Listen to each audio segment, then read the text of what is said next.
മട്ടാകെ മാറും. KS Hamza മണ്ഡലമിവിടെ വിജയത്തേരേറും. LDF സ്ഥാനാർത്ഥി എല്ലാവർക്കും സമ്മതനായെത്തി.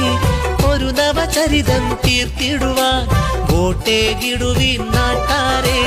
കേട്ടോ ഇക്കുറി പൊന്നാനിയുടെ മട്ടാകെ മാറും. KS ഹംസ മണ്ഡലമിവിടെ വിജയത്തേരേറും. LDF സ്ഥാനാർത്ഥി എല്ലാവർക്കും സമ്മതനായെത്തി. ഒരു നവചരിതം തീർത്തിടുവാൻ വോട്ടേകിടുവിൻ നാട്ടാരെ.